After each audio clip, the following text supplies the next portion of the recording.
Hey everyone, welcome back to our Call of Cthulhu campaign. Tonight I am again joined by Luke, Ed, Joe, and Andrew. So, where we left off last week, you guys had just gone to the university, and upon searching for some more clues to try and find out what's been going on in relation to this expedition, you managed to find and come back to see Professor Sanchez writhing on the floor in considerable pain with a huge gash in his chest, and he has just been taken off to hospital.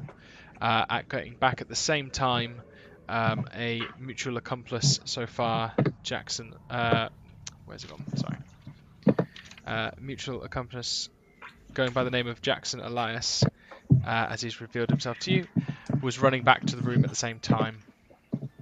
So, with that in mind, and bearing in mind it's Saturday, and the expedition leaves on Monday, what would you like to do?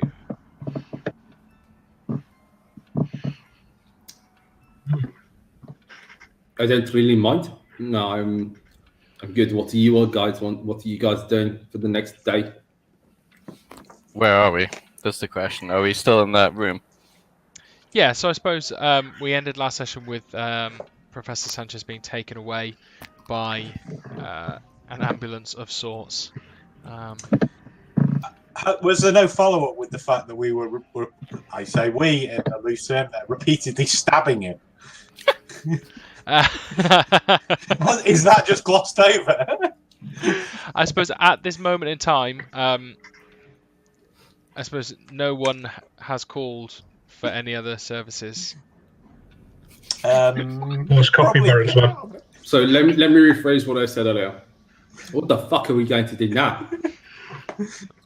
We just stabbed that guy, and we should probably get out of here and lay low. At least until we can get to Puno. What's that accent? Too much. Can I look around his desk? Yeah, sure.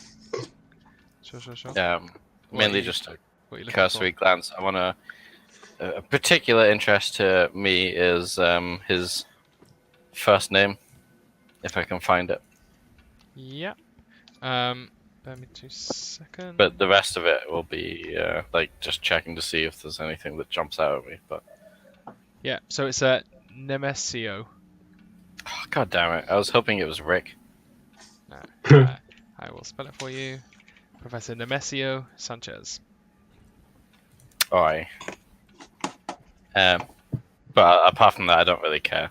It was more of a a meme thing that I was hoping was just happened to be present. I don't know. We should probably actually investigate the rest of this room just to see if there's anything else in here that could do anything. And we probably shouldn't be here too long. No, we should leave as quickly as possible. Can I just have a look over the room? Literally just search the room for anything that would indicate that somebody broke in or anything along those lines? Yeah. So roll for, I suppose it's either spot hidden or, I suppose spot hidden if you're trying to do that in particular. I assume no one did break in because he said that someone kissed him, right? Mm-hmm. So okay. I doubt someone's gonna break in and then kiss him and then. Hey, you don't know. Well, it sounded like you knew the person. Latin America. Well, I'm going to fucking America. Let's go. Okay, so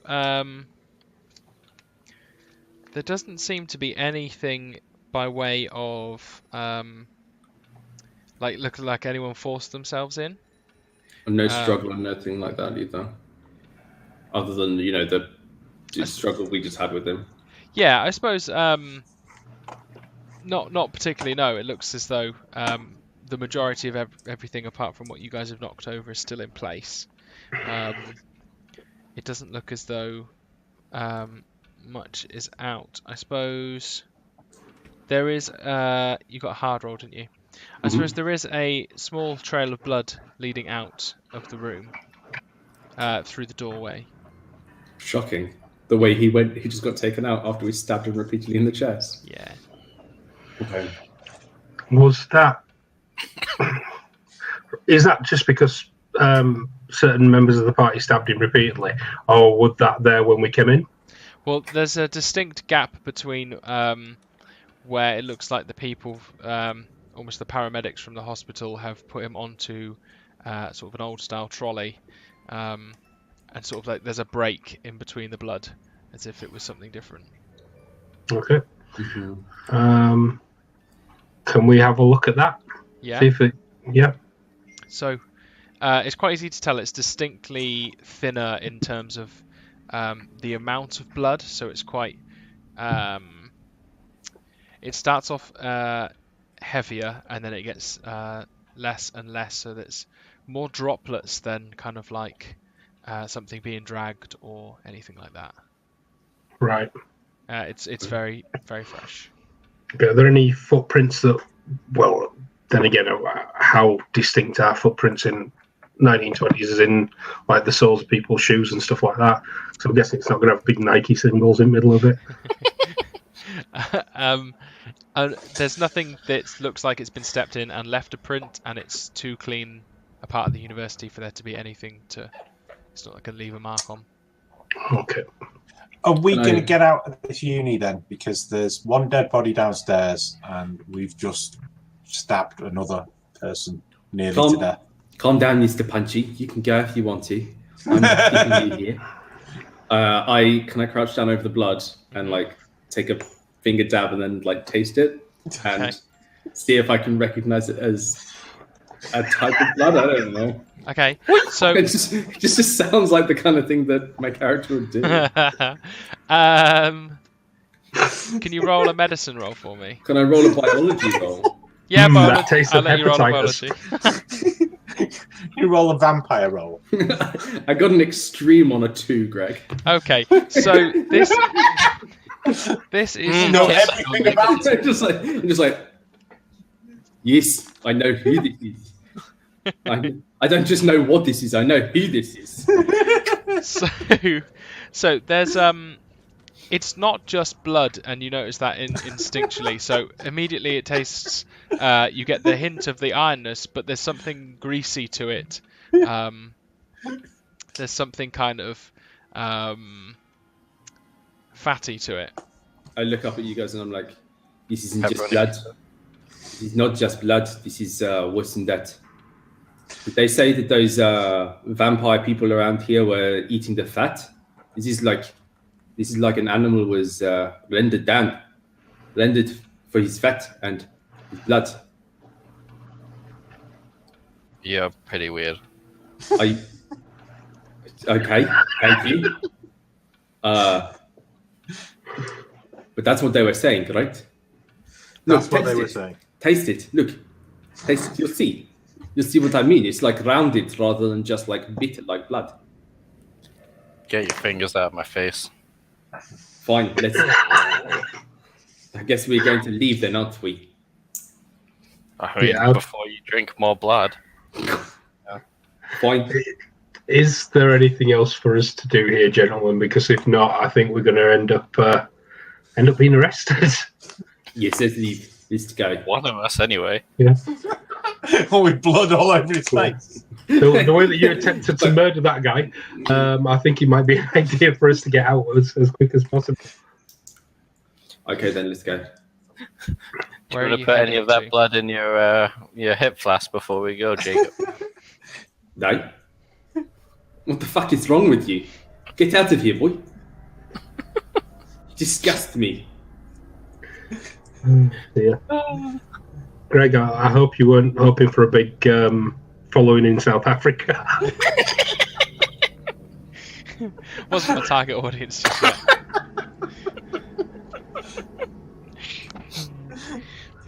yet. So walking out of the university, I suppose there's still a hustle and bustle. There's a lot of people gathered round, talking and sort of still after the aftermath, even though Professor Sanchez has been taken out. Lots of colleagues and students sort of are. You can hear them chimmering away in Spanish, all wondering what's going on. Is the other gentleman with us, whose name completely escapes me at the moment? Jackson. That's the one? Yeah. He's with you. Okay, can I just turn around and sort of ask him what happened when we left for the library? Well, sir, I'm not entirely sure. There were some screams outside, and I ran like the wind. It appeared someone had been stabbed with a sword, no less. And Sword? yes. My word.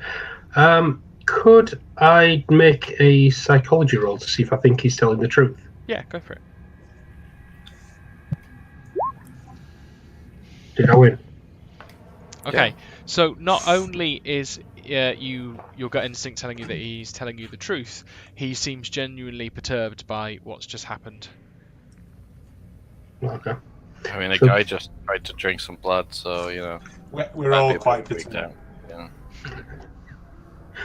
Okay, so what did you talk to him about while we left? Because I know you wanted a word with him.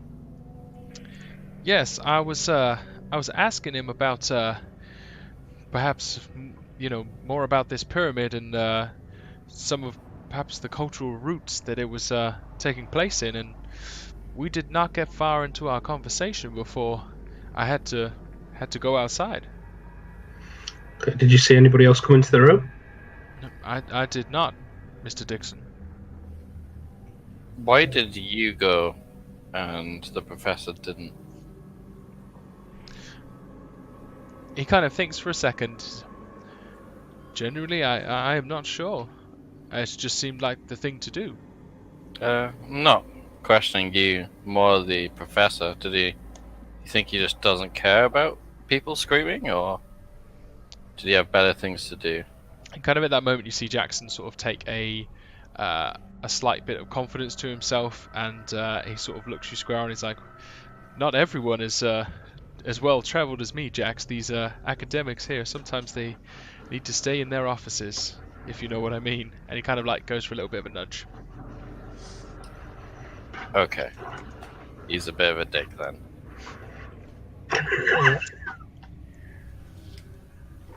More that he seems quite showboaty. He seems quite. No, I meant the professor. Sorry, I was saying this to him. I was saying, yeah. So the professor's a bit of a dick then. Is that a genuine statement to him? Yes, that's what I'm saying. Yes, I'm going to be extremely blunt for most of this campaign, I think, whilst this character lives. I love the idea he's the oldest emo in town. I just think it's brilliant. I can imagine he's a guy with grey hair with like just purple bits at the front of his fringe. I suppose not everybody's talents are in the heroics. Some need to be the pencil pushers and the bookmakers. You say so. I mean, I'm with you on this one, Jax. If you say so. And he looks kind of very, very slightly offended at the comments towards Professor Sanchez. Someone he's known before you. I mean, I'm sorry, I did not mean to offend you, but I'm fairly sure he's dead now, so... His best friend ever. He's just like, yeah, he's fucking dead, mate. We're not going over it yet, God. Good, let's get out of this awkward conversation. I'm just going to walk off towards the hotel. Like, I'm done. Which hotel are you going back to? The place where we stay. Where you're staying. Okay, so Hotel Maori. I suggest we head back towards the hotel and maybe get a drink and discuss what's going on, and then maybe come up with a plan of what we want to do for the next day or so before we set off on this excursion. As much as this has been a horrific experience, I still think we need to do this and move on. I mean, this is what we're all here for. We need to just make sure that we're keeping ourselves safe. Of course, let's go. Okay. So you walk out of the university and it's still midday-ish, as you've sort of only been there for just over an hour. The tut-tut that dropped you off is still waiting for you, that Jackson had arranged. Are you doing anything or just getting straight in? Guess you get straight in, yes. Yeah. Okay. So it takes a roughly sort of 15 minutes of perilous driving, weaving in and out of traffic and carts to get you back to Hotel Maori. There's a bar there, right? Yeah. Is it open now? What time is it? It's sort of, by the time you get back, sort of about 12:15. Right, I'm off to the pub. I am going to excuse myself and go clean my clothes up, which are covered in vomit, if I remember rightly. I'm going to put them in a place where I can wash them, I suppose, and then join everybody. I'm assuming we're all meeting back at the bar. Sure. How many sets of clothes did he have? Did we establish that? Because last night we were covered in vomit as well, weren't they? I reckon that there's a little parcel for me at reception with those back from that house that I was staying at.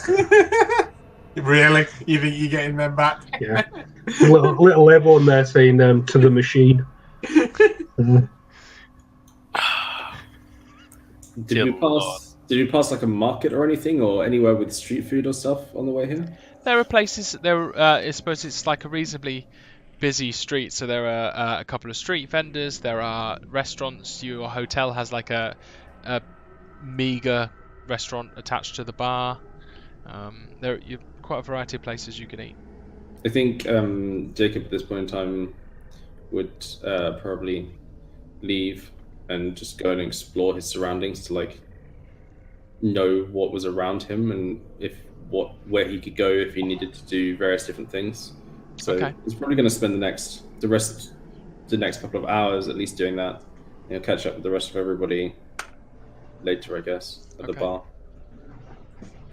Just, like stuff's actually seeming to be going down right now, and it's always nice to know that you can escape somehow or know your surroundings. Okay. Can you do a spot hidden roll for me? Mm-hmm. Okay.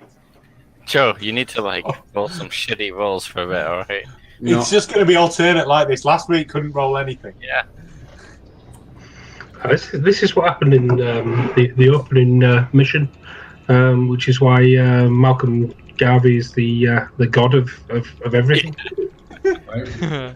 So, what are you doing, Jackson James, in this afternoon? I'm going for a drink, and then I'm going to bed. That's my plan. Maybe not one drink, probably lots of drinks. But I just saw 2 people die on a day in which I'm supposed to probably just be relaxing. So, I'm going to drink a lot, and then I'm going to go pass out on a bed. Okay. James? He's not going to go drink a lot, because that's not really his style.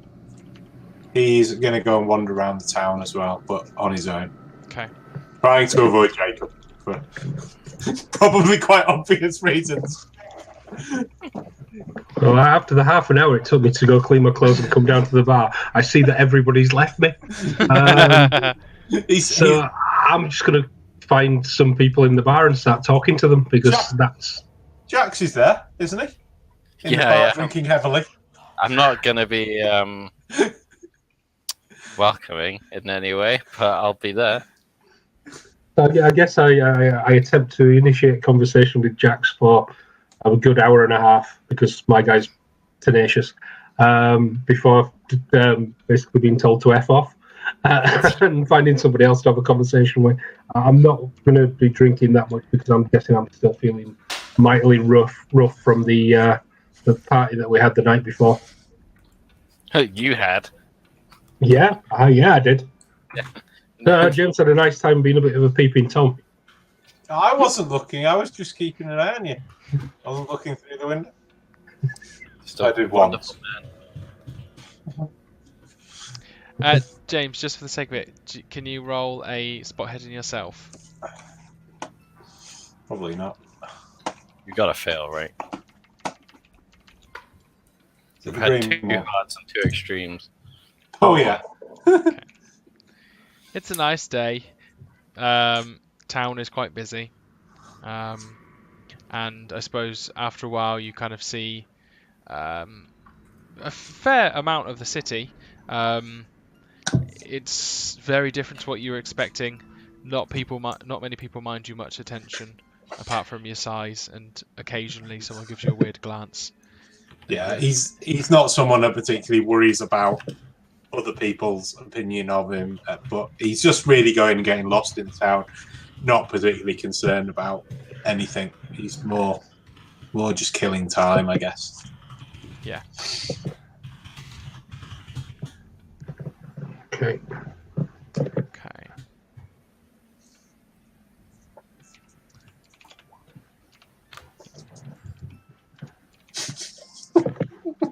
I love it when there's a random roll. Never a good sign.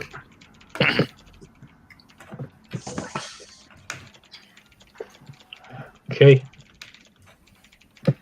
Whatever it was, it didn't go well. Yeah. Well, I was tracking something, so. Okay.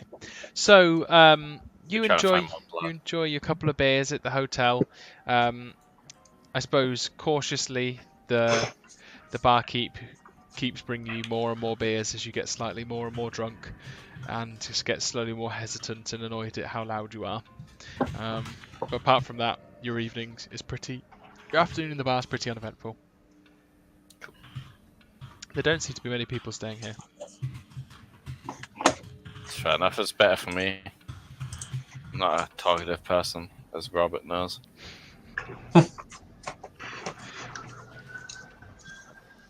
I don't know. I mean, I guess my guy, he'd just be trying to talk to whoever's going on. He'd be talking to people about where would be interesting to go and have a look at. Maybe not so much touristy stuff, but the real stuff that's happening in there. So, would I find anything out about where would be good to go? That might help us with our escapade. Are you talking to the barkeep, or are you trying to talk to Jax himself? I'll be talking to the barkeeper. Okay. His English is extremely limited. He gives you, I suppose, a few pointers about some people like to take the steamboat at the port. Yeah. And kind of gives you a few nice places that people like to eat, but apart from that, there's nothing really of interest. Okay. Or that he can express to you is more the case.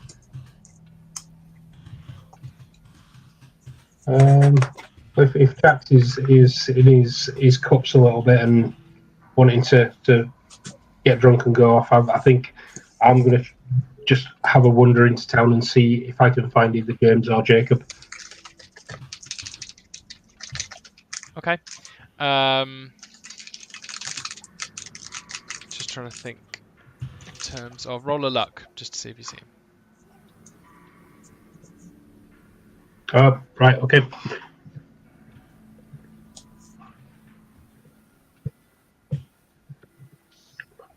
So just normal luck roll. Yes, please.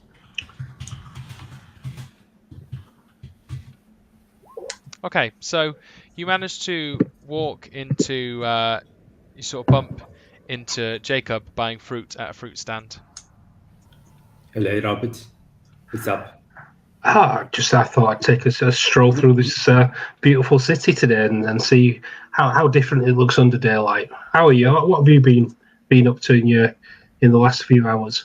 I don't blame you. It's a beautiful city. Look at all this lovely fruit that I came out to buy.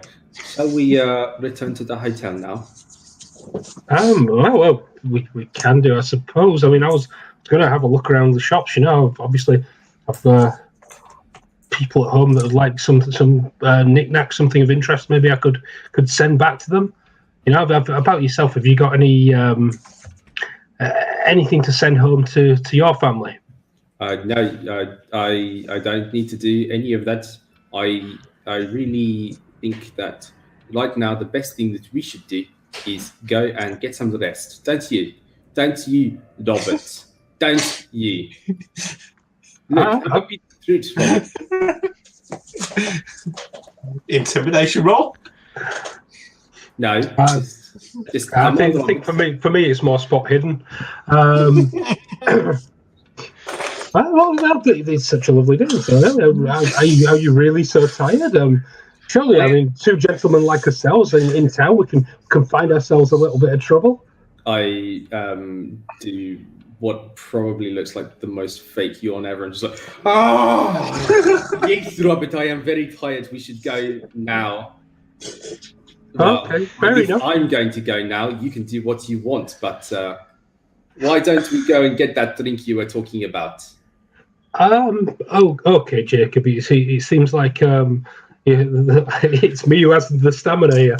So yes, let's go back to the hotel. Okay, let's go.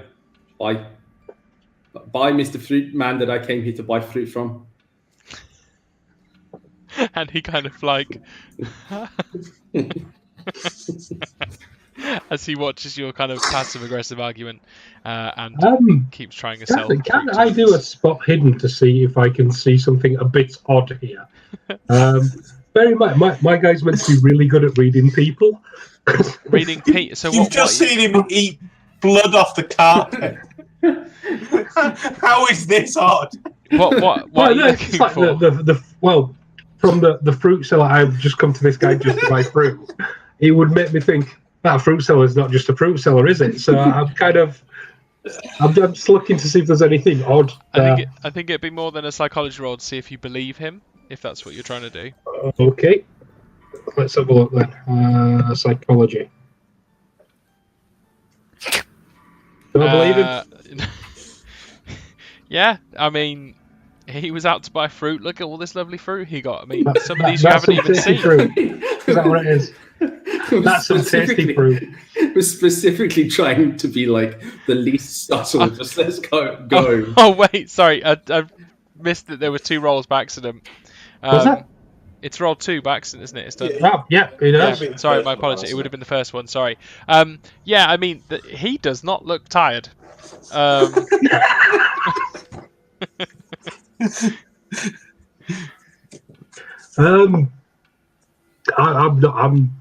have enough about me not to turn around and go, you don't look tired at all, mate. So I'm just going to follow him back to the hotel. Again, can I do a cursory inspection of the fruit stall to see if I can gather what's going on? Yeah, sure. I've got this on a separate screen, which is why I keep on asking if I've won, because I can't see after I've done the roll.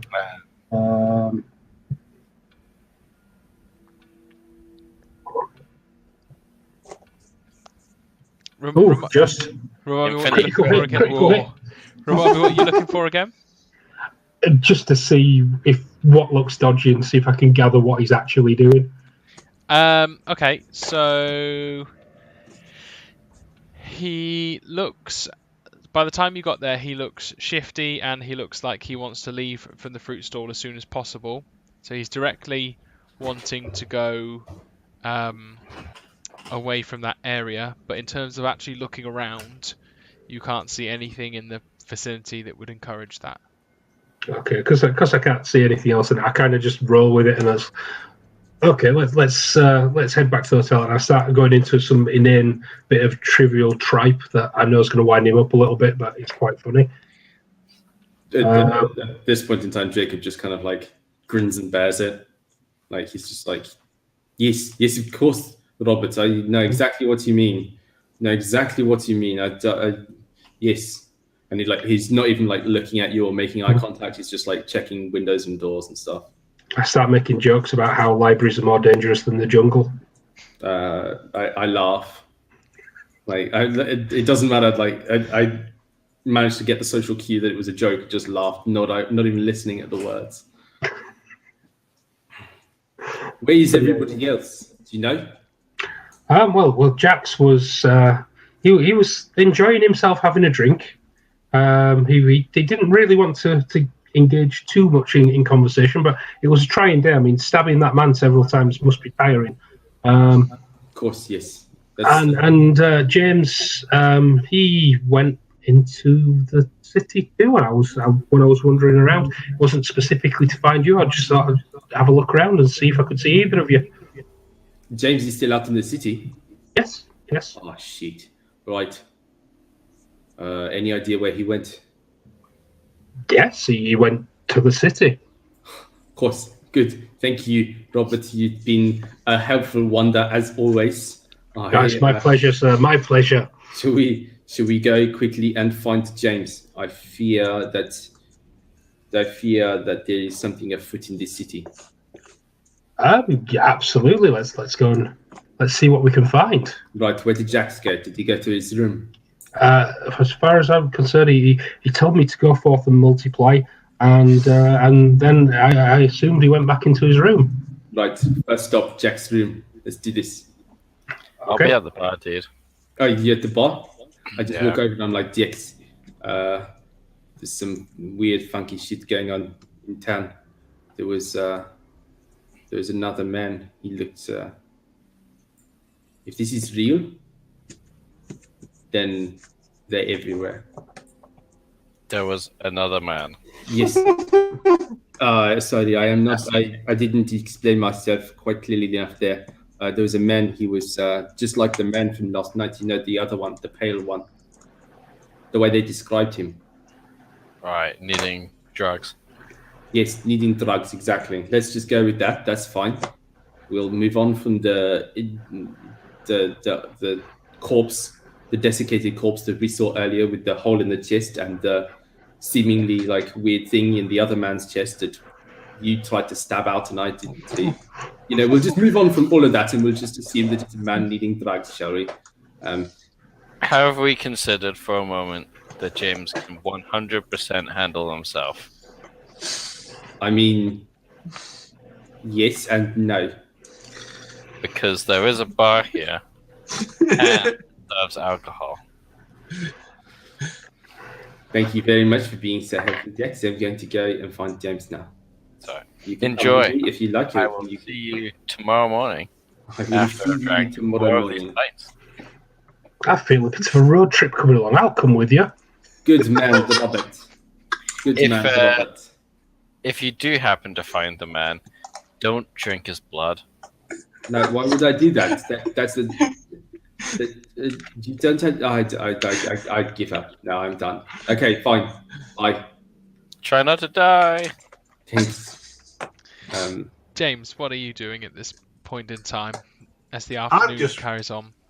Wandering around, I'm assuming there's some sort of market, and I'm just not really looking at anything in particular. Just browsing, trying to. I would say trying to fit in, but I don't think he fits in anywhere really. But just Really. not being particularly sort of obvious about anything. Just wandering really. Okay. No plan. Just wandering. I'm going to start asking the locals if they've seen a rather large man. What time of day is it?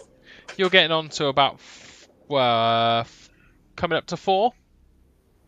Right. Okay, I'm going to start thinking about heading back to the hotel, that sort of direction, because he was up all night. Yeah. And he's probably thinking he's going to get something to eat and then grab an early night. Okay. You So- managed to sort of start coming to the edge of the market when almost suddenly there's a lady forcing these 2 chickens in each of a hand, very aggressively trying to sell them to you. You have no idea what she's saying, but she is definitely, every time you move to the side, she's coming over. The chickens are flapping sort of in her arms, and she is desperate to try and sell one of these to you.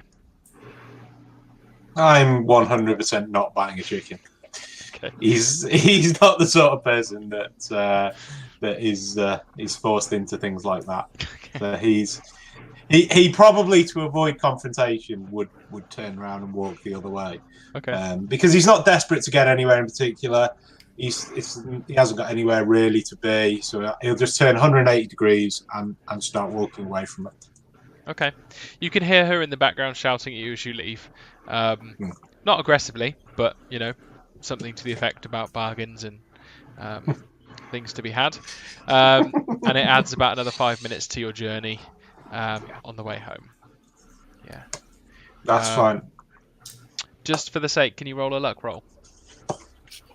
They don't find each other and they keep going out and looking for each other for the rest of time.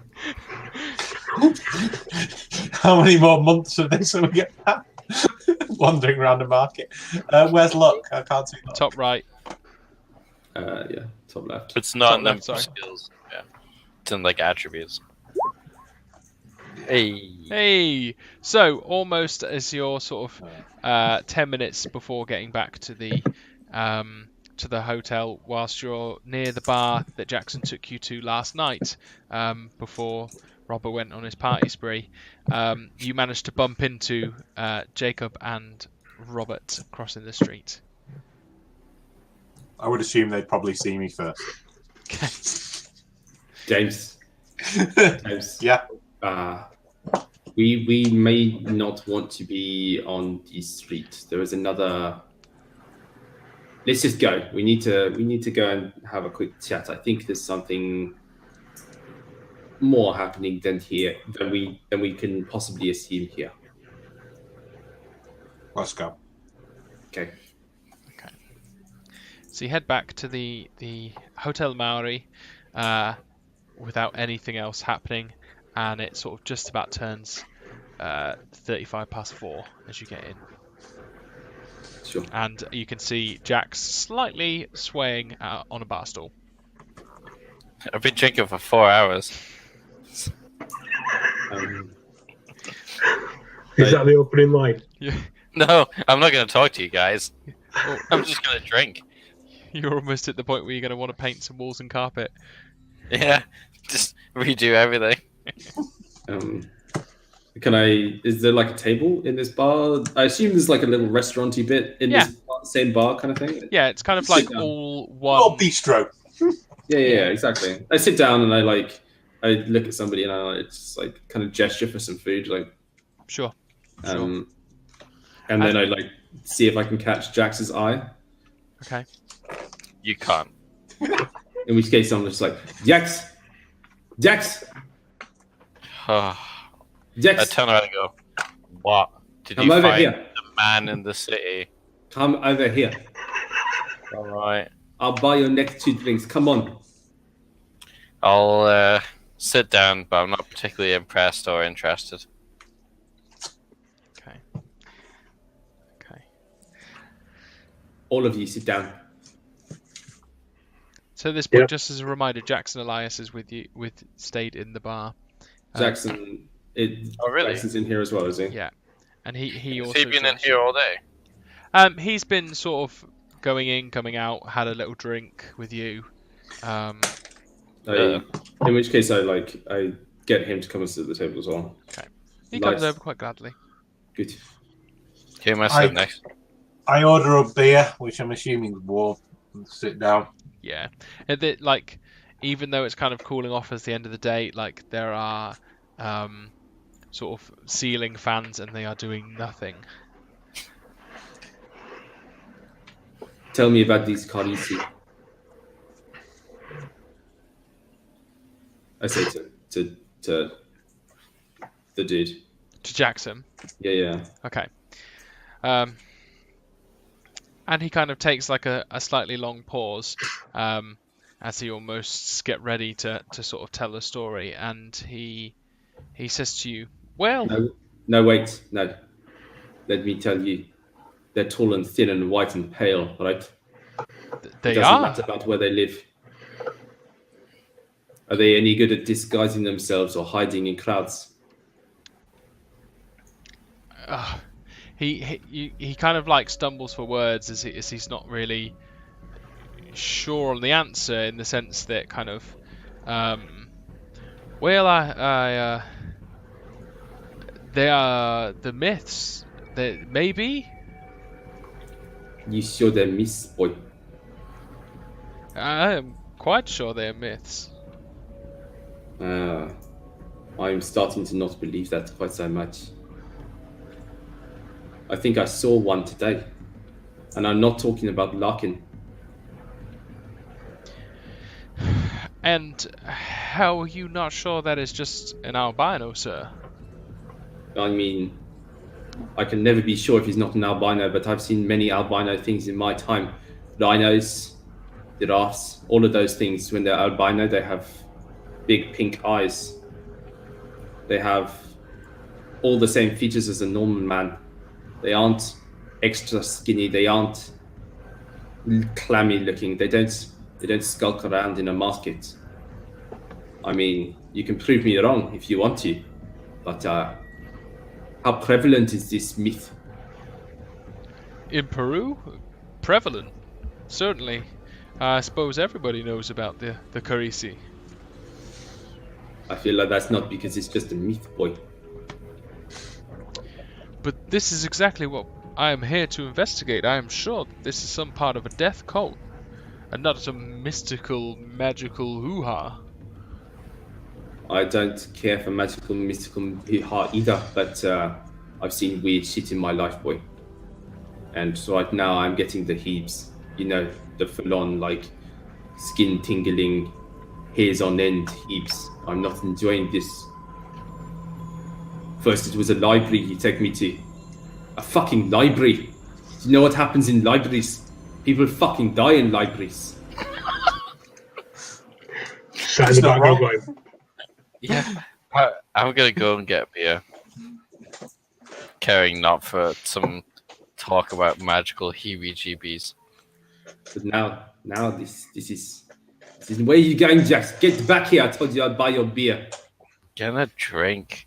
Keep talking about your crap. Fucking bitch! Get out of here, guy. What evidence have we got for any of this? None. I just got them feels, you know when you're on a hunt and like you just sense it on the wind. You can sense that badness coming. You can feel it. I don't even. Sometimes you just know. You know that there's something around the corner in the bush or in a ditch, and you're going to find it, or it's going to find you. And I'm just saying, all we need to do is make sure that we find it and not it finds us. So we should be more careful when we go out in town. I believe you, Jacob. Good. I knew there was one of you that would believe me. Didn't expect it to be you, Robert, but I'm happy to find a bedfellow in this belief, at least. Perhaps a friend, we shall see. So, what do you have to say? I'll come back with my pint now. Jackson, I think now's the time to tell us everything you know about this cult. What is happening? So he begins to sort of talk about. I suppose he talks about how the myth is, as we've been through before, there has been a long-standing myth within Peru about people who suck the fat from others. However, he is sure, like other cults that he has investigated, that this is purely just a death cult, some sort of sacrificial cult that is picking off people, and has been for a very, very long time.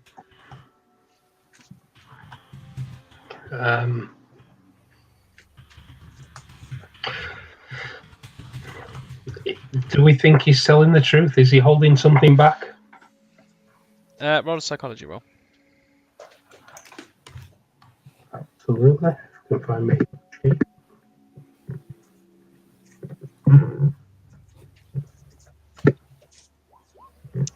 Whoa. He genuinely appears to believe that this is in relation to a death cult. He genuinely does not appear to believe in the strange, the magical heebie-jeebies. He thinks that there is people, almost like a black magic sacrificial cult, like he's investigated many times before, here in Peru. What are the indicators of this cult? Surely, there'll be symbols, there would be areas of the town where it may be a bit more prevalent, there'd be signs of this cult. and I'm guessing that he would know some of these signs, so we'd know what to be looking for and what to be looking out for, other than just like Slendermen. Yeah. So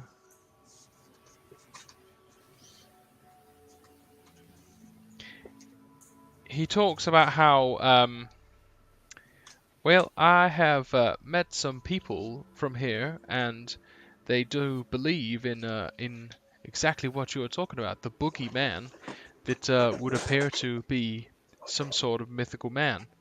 However, I just do not believe it. I believe it is a death cult. Perhaps there is something to do with De Mendoza and Larkin, but I am not sure that they are taking people away. Or I have maybe we need to speak to your contact. that is Can that be arranged? certainly, but I suppose they are up in Lake Titicaca, which is where we are going on Monday with the expedition, should we still be going. Okay. Is there anything in the city that we need to know about that could be linked to this? Not that I can tell you. I do believe that this is happening because so many people are refusing to work with this man Larkin. People have gone to this pyramid before and not returned. But Larkin always has. Has Larkin gone before? I do not believe so. I believe this is previously. I see. I see. I can't even remember who they are anymore. Which one's Larkin? Is that the beer? No, Larkin, either one. No. Larkin was the tall white guy who looked pale as hell. And He's the one And that his put the clothes were advert. too big for him. Yeah. Cool. I'll probably say that in real time anyway, rather than out. I mean, I couldn't remember either way anyway, but it sounds like something I would say when I drank quite a bit and I don't really care about them. So Okay. In the legend. Go on, sorry, man. The choice is easy. There's money to be made on this trip. There's potential danger, but that's why it pays well. we might lose some weight. I'm with you. Not on the weight thing. I mean, physical peak fitness. I don't think. How in the legend was the boogeyman disposed of? Because legends tend to work out that there is a way of doing that. I do believe that they are no more than a man. I do not believe there is some kind of magical way of defeating them, Robert. I suppose they just appear to need to feed a mindless being to feed in such a certain way. Mindless always? Sorry, Robert, you go on. I was just going to say, do you have any of your research with you that maybe I could read over the next day or so?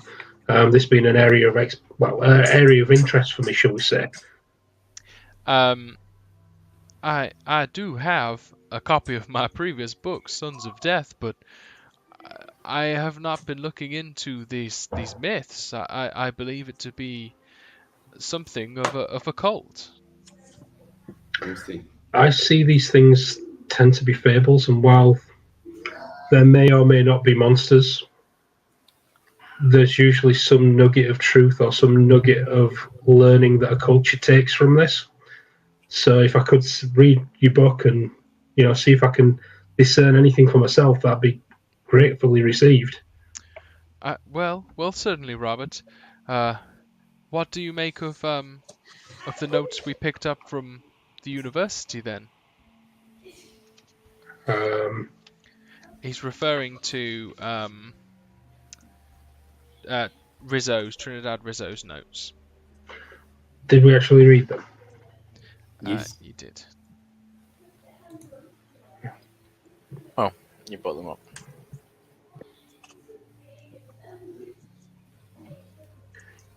That's the final confessions of Gaspar, right? Yeah, they just brought up. Like, So she was translating these.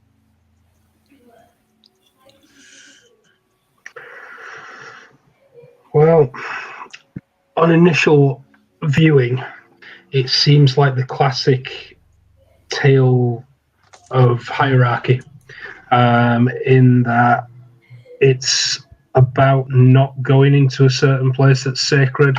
It's about not taking what doesn't belong to you because it belongs to a certain thing. So from a sociological background or sociological area, it's about maintaining the status quo.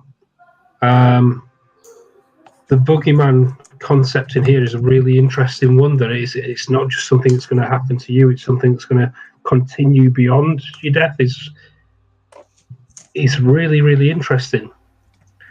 But of course, then you add that into the fact that that poor girl, and there's so many links to that. That's one of the reasons why I'm tending to lean towards the cautious and see that maybe there's something going on beyond what we're seeing.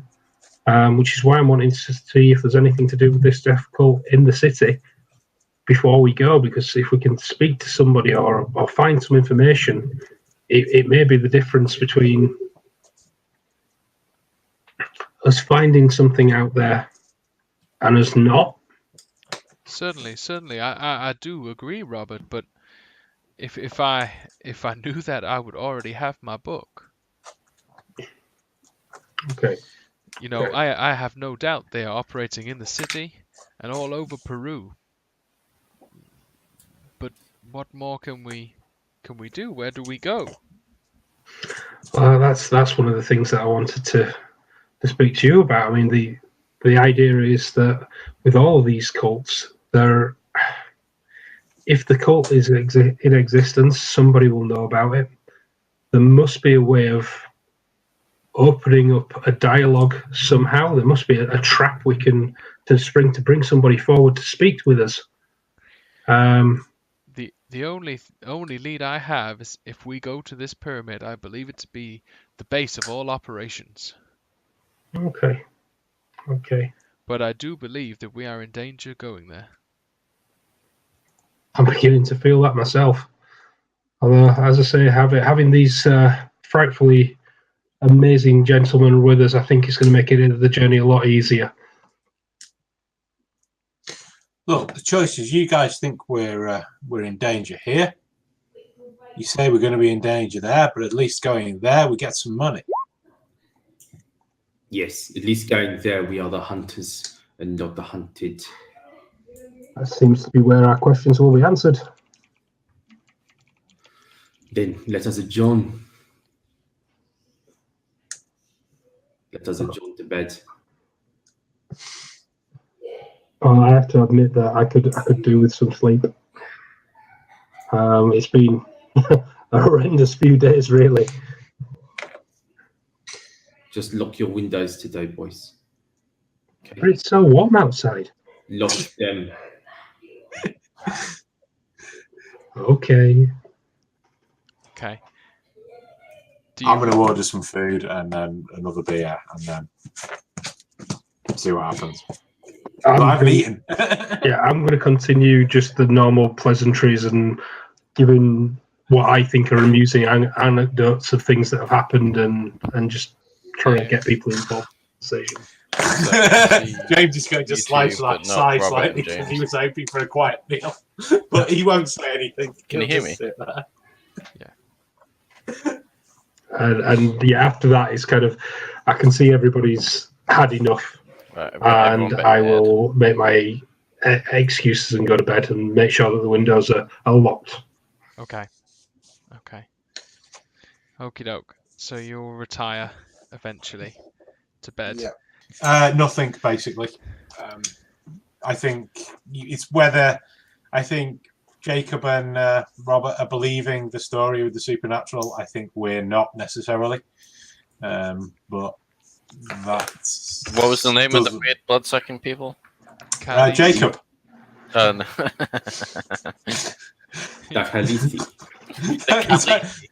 Kharisi, not Lisi, Risi. James has only seen one person eating blood. Yeah, no, so far. Throwing So dice. you okay? Yeah, I'm good. Yeah. Okay. So it is Sunday morning when you all awake in your beds at Hotel Maori. You have a day before the trucks come tomorrow morning. Right, can we establish something that may not have been discussed? Are we being taken as part of a crew, or are we tagging along, let's say, as an independent party? Was that kind of explicitly stated? I mean, are we going to get there and have to have kit with us, or was it? So at the dinner, he discussed with you. He said that you can, if you want to buy anything, he will reimburse you as long as you provide receipts. But you will have the opportunity to buy kit, and he will provide kit for you to a certain degree. So there's going to be a tent and things like that, but we're not going to get there and it's like, right, well, yeah, you didn't bring anything, and you're in the middle of the jungle. Yeah. So, yeah, I think I'll probably go out and make sure I've probably got a decent hold all and things anyway, because I would have brought something over on the boat. Mm-hmm. So I guess he'll go through his kit, make sure he's got everything that he wants. I'm not sure what else he'd need. Machete. Although I got a machete, that's fine. So you have Yeah, a day. Decide well. Right, let me just. It's a Sunday, right? So like basically nowhere's going to be open though to buy stuff. Yeah, I suppose in Peru you have reasonably Catholic roots because of the conquistadors and the Spanish invading. So most of it is church-based holidays. Well, not holidays, Sunday services. I would like to talk to as many people as I can about this kharisi legend.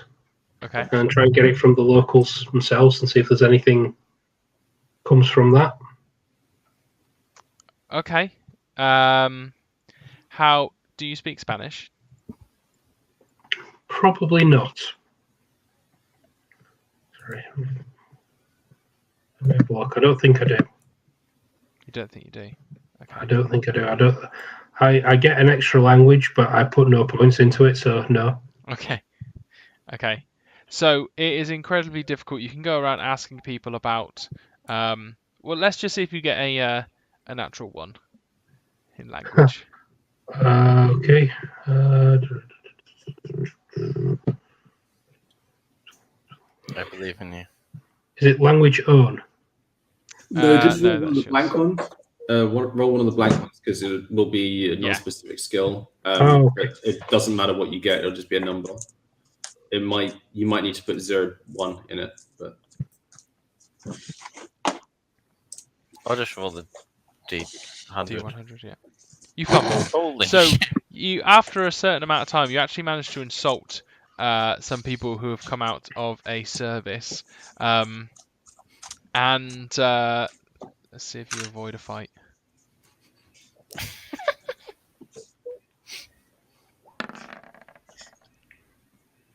Yeah. So yeah. Fortunately, they do not appear as to sort of set upon you, but they're certainly not happy with you in the way that you have tried to get yourself across to them. Perhaps you maybe even called one of them a kharisi. You're not even sure. Do I need to buy a chicken? Not everyone here is carrying chickens. Level up in racism. Nailed it. Can I go to the market? I go and I get all of the supplies, food-wise, that I might possibly need for a week away. Okay, that's a lot of food. How are you intending to transport it? Difficulty, apparently. As he's muted, I think I'd want to get some Yeah. like dried food, not necessarily a week's worth, because I'm assuming he's going to put up some food, but just just something in case something goes wrong. Okay. A little bit prepared. So Anything in particular you'd like to get?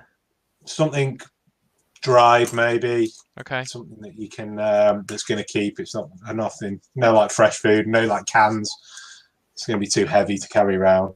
Okay. So bit of dried meat if you can find it. Some jerky, something like that. Yeah, I suppose you managed to find some spiced dried chickens and things like that. It doesn't look particularly tasty, but you can I'm sure I've had worse. Yeah. To answer your question, I put them on my Jeep, obviously. On your Jeep? Yes, my Jeep. You don't remember I had a Jeep? It is shotgun. It's here? Yes, we shipped it across, remember? I do now. Okay. Well, that's how I planned on getting it there. I mean, I get like chickens in cages, and I put them to the outside. Like I literally just strap them to the outside, and I get some other things. Okay. Like a bag of I don't know what's the Chickens. No, just a bag of chickens, and I get the small sack of chickens, and then I realize I've got too many chickens. No, I don't do that. Obviously, I what's the staple food? Is it rice? No, quinoa up here would be. Quinoa. I get as like a big ass like sack of quinoa, I guess. Okay. Yeah. Sure. And then I put that in my Jeep, and I stock up on things that are only going to take up a small amount of space as much as possible, but will bulk out, plus a couple of livestock. Petrol. I then try and negotiate as best as I possibly can for how much that's going to cost me. Okay. Yeah. So you managed to. You have no idea whether or not it's a good price. Yeah, but you don't really mind because you know it's going to get reimbursed. Yeah, I made sure to get receipts on everything. Yeah. And then once I've done that, I make sure I go and get enough gas to run my Jeep for as long as I possibly can. Okay. Okay. Yeah. Easily enough. Well, reasonably easy to do. You have to go a bit further out of sort of, there's probably only one single place that stores gas within Lima. Okay. At this sort of 1920s. So. Yeah. The other thing I needed to do was actually get a tent, because I don't think I brought a tent over. Seems like an oversight, really, if I'm honest. I brought a tent. Got 6 machetes, but no tent. Yep, exactly. All machete, no tent. That's how you get a tent, though, isn't it? Give me a tent or I'm going to stab you. So where did we get to? I was just loading up my Jeep with... Load up your Jeep. Yeah. And then buying a tent. Excuse me. Yeah. Yeah. Seeing that other people are buying equipment, I'm going to speak to people about what they think I should bring with me, because I'd have no idea. So especially Jacob, who seems to know what he's doing. I'm going to be the flea in his ear about what I should be taking with me. Yeah, well, Robert, it's most important thing you can get right now is some hard water. It keeps for longer, so you go and get some hard water. Ask the man in the market for hard water, and then once you've got some... Does that come in a box? Yes, it does, in a box, exactly, yes. And then once you've done that, you're going to want to get some of that like camo paint, like it's camouflage when you paint it on your face. Get some of that too. And okay, is that in the same shop where they sell the tartan paint? No, that's a different shop. Okay. You'll just need to ask the locals. Okay, right. Actually, would you come with me and ask the locals? I've had a bit of trouble with them today so far. As I'm like just strapping stuff to my Jeep, I'm just like, no, sorry, Robert, I'm a bit busy here. Why don't you take Jax? I'm sure he would love to help you get some hard water. That's a good idea, and I made my way to see Jax. Jax, I need to go get some hard water. Do you want to come with me? No. That's fine, man. I will see you back here in an hour, and off I'm marching. Do you want me to get you some on the way out? If you find some, yes, you can buy some for me, please. Okay, well, I disappear for an hour or two. Okay. You come back with a variety of water, both sparkling, still, from not in Peru, and tap water. Frozen. Not quite. I'm gonna go to church whilst. You look quite impressed with yourself. Jax. I'm looking for Jacob. I'm looking for him just because they're like, oh God, those are from. Look at them all. All the waters. Yeah, I'm gonna go to church. I'm gonna do it by asking the people at the hotel where I'm staying, because I know they speak English to some variety. I'll see if they can lead me to an English one, but yeah, English speaking. But if not, I'm quite happy just to sit there. Yeah, there are no. You wouldn't be able to find an English-speaking one at this day and age. But there are so many small churches. You've kind of got your pick of the luck, really. All of them are really sort of like follow Catholicism, very very traditional.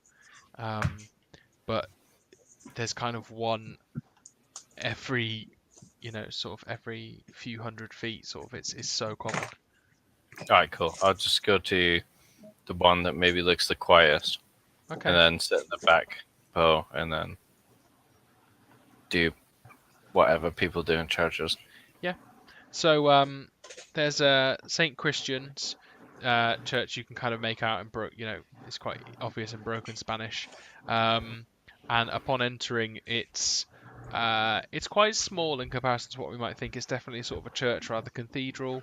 It looks maybe that it could fit sort of 100 people, and all the it's made out of stone, and the benches are sort of few and far between. It's quite poor. It's quite dusty in the sense that not old, but like the floor hasn't been cleaned. It's been traipsed in.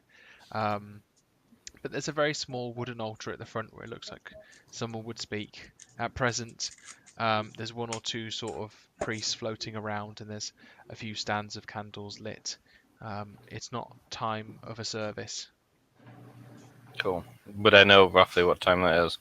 Or is it different because it's Peru? I suppose you could probably work out from the sign on the door that there's a morning one that you've now missed, and there's one in the evening again. All right. So about 6 I might I'll probably just do a couple of quick prayers and stuff, and then note the time, and then try to come back at some point. Yeah. So they have evening mass. So they have mass at 10, and then another evening service at 6 and 8. Okay, cool. Yeah, I'll do that for an hour or so, and then make my way back. Okay.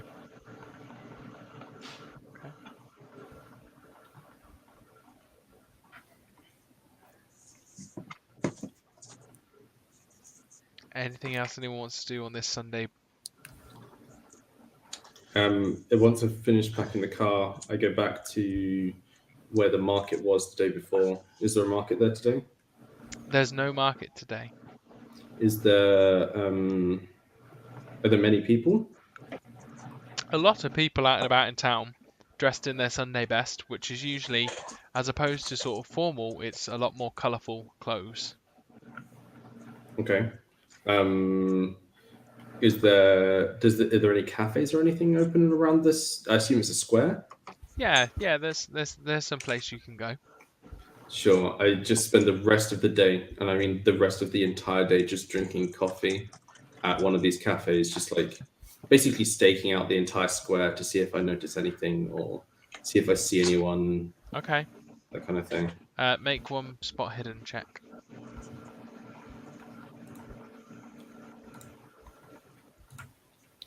Critical pass. I don't think so. Oh, we get Close. So you do not manage to see anything throughout the day of watching people watching. You notice that everyone seems more jovial and happy on this day. Families are walking together, and it's quite nice just watching them. There's a pang of loneliness as you see people go through, But apart from that, you've had a reasonably nice and peaceful afternoon. Good. I spend the rest of the afternoon doing that, and then like relaxing and chilling out and stuff. Okay. And like finally feeling like I'm not completely losing my mind at this like sudden onslaught of stuff. Mm-hmm. Okay.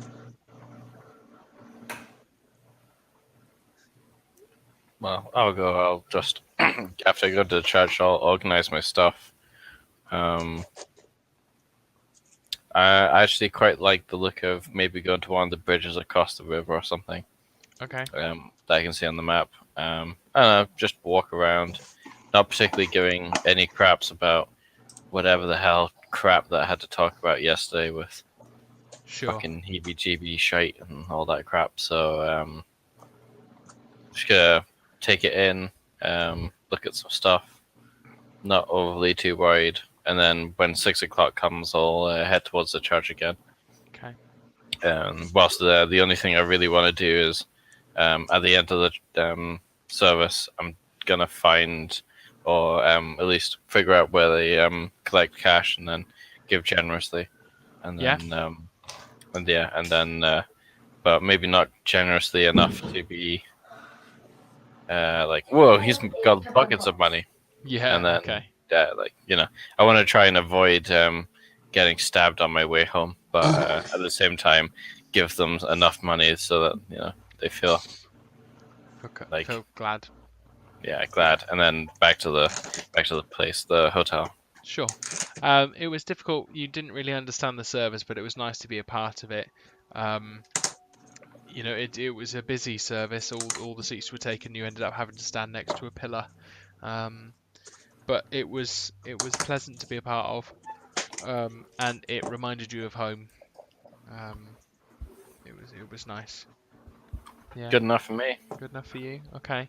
So that's kind of, we're getting to sort of 7 o'clock in the evening now. I'm going to pack my stuff for the next day. Not that there's much to pack.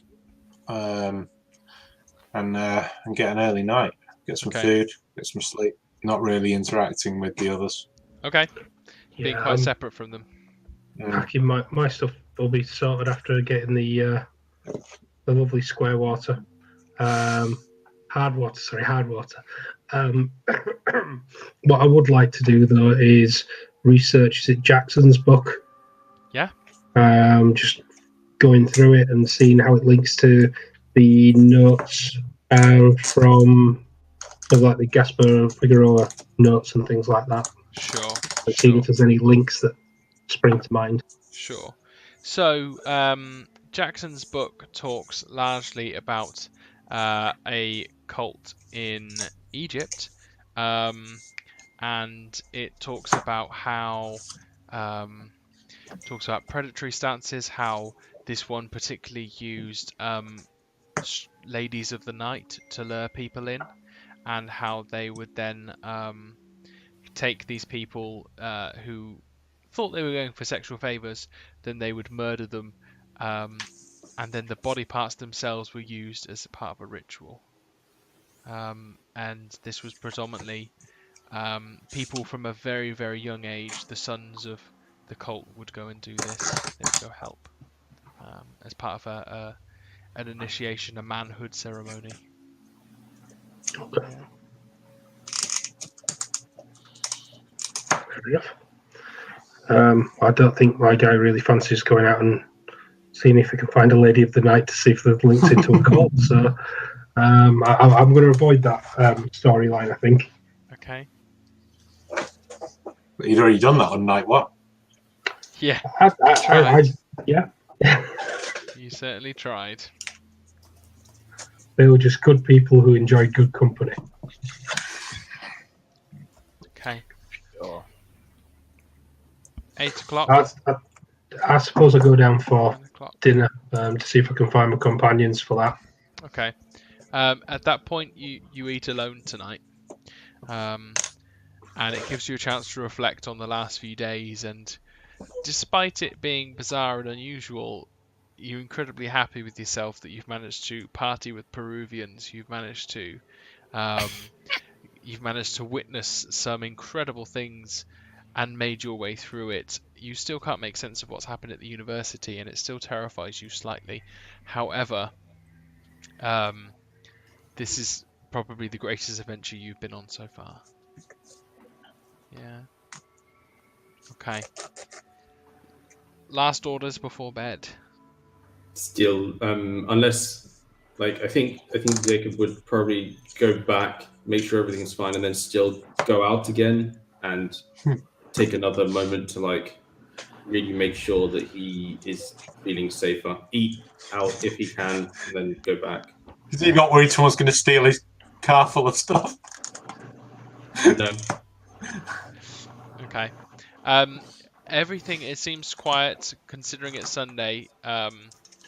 It quietens down incredibly as you're sort of going out and having a look upon the town. Everyone seems to have gone after sort of late night mass, and the town is almost desolate. And, there's nothing there. It's completely dead. So you feel a little bit reassured. Then he just goes back and he goes to bed. Again, still locks his windows, locks his doors. Okay.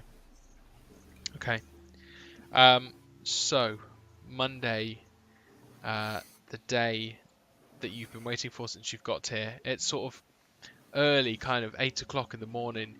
You hear outside the window, there's a series of trucks pull up, and you hear a doot doot as they beat for you to come down. I'd kind of get my stuff and go down. I'm struggling with all the baggages and the big bottles of water that I'm carrying. Yeah. That's I've come down, put my stuff on the various trucks or jeeps or whatever it is that I can put my stuff on. Sure. And I look around at Jacob, point at the water bottles, giving big thumbs up. Okay. Mr. Elias is waiting for you outside as you come, and he's like, "Mr. Dixon," as he tips his hat towards you, and he is sort of sitting on the back of these sort of like trucks that are like flatbeds with wooden sides around them, if that makes sense. There are 3 of them. You can see Mr. Larkin is sat up in the front one, and Jackson is in the middle truck. Okay, well, I would go and sit with Jackson since he's kind of already acknowledged me, and kind of shake his hand and say, "Oh, how are you this fine morning?